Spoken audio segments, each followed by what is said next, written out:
We're in the Gilcrease Museum in Tulsa, Oklahoma, looking at this beautiful, expansive landscape by Stephen Mopope, a Kiowa artist from this state. And Stephen Mopope is famed as one of the artists of the Kiowa Six collective, who were well known for their early 20th century paintings, typically on paper, of daily native life in Oklahoma.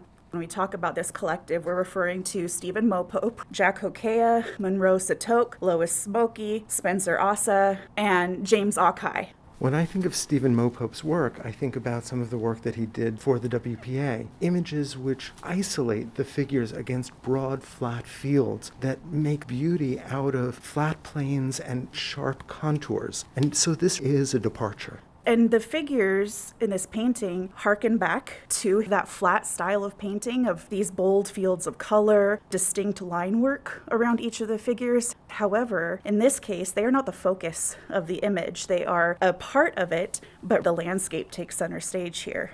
The organization of the canvas separates most of the figures either to the extreme right or the extreme left, almost as if they're curtains that have been parted to allow us into this deep, beautiful view of the Wichita Mountains. Even the shape of the teepees are echoed in the groupings of figures. So these lines of figures on the far right are then repeated in the lines of teepees that move to the left from there, and then into the foreground where we see this group of figures on the far left gathered for this game of skill.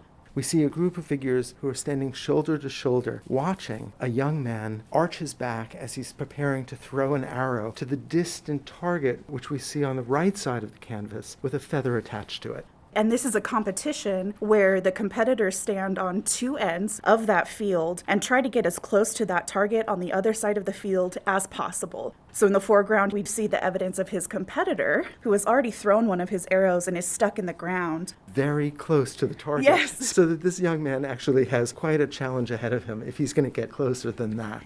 It's a community-oriented event. It's something that the entire encampment or group of Kiowa people can come around and observe. Even in the center of the image, we see two small children running and playing across this field. We see the horses gathered in the background. Seeing the adults in the foreground, the children in the middle ground, the horses beyond them, becoming so small in relationship to those even more distant mountains gives us a beautiful sense of the vastness of this panorama.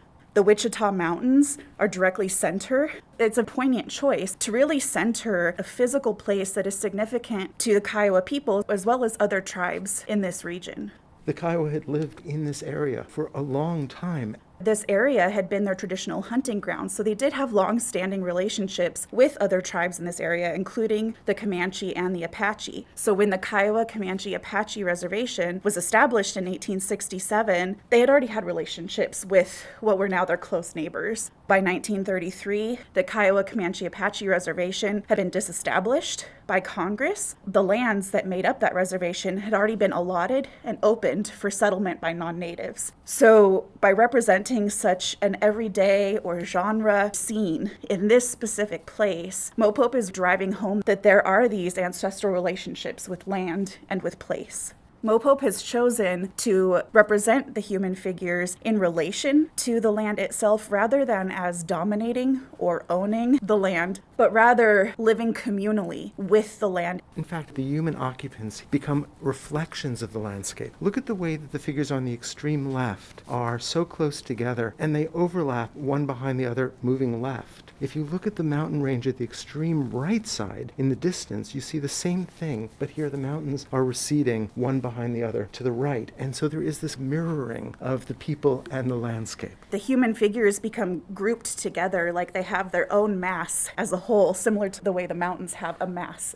And the vastness is further accentuated by the amount of sky that the artist has allotted. A full 50% of this canvas is given over to these beautiful billowing clouds. And this is a recognizable feature of the Oklahoma landscape. And Mopope is celebrating these areas that have not been overtaken by industrialized society. So to paint this image in 1933, after the loss of these lands, is to paint an idyllic reconstruction of a past that no longer existed. And this makes sense, too, if we consider the lineage that Stephen Mopope came from. He was descended from a long line of artists and Kiowa leaders. So he had uncles, he had grandfathers who were responsible for keeping calendars and painted teepees that memorialized and created this embodied or visualized history of their community. So he's carrying this on just with a different medium. He mentioned that the moment in his life when he had felt most honored is when his relatives had asked him to represent their deeds on a teepee. It's considered a gift to have the current calendar keeper or tribal historian ask you to then take on that role. And that is something that was passed down through his line of ancestors. And so to see teepees here in this landscape must have been a personal experience for the artist. And he would have camped throughout his life with his community in scenes very similar to this. So it really is not a distant memory for him. It is something that he would have lived and experienced, but really could have happened for centuries before Mopope created this painting.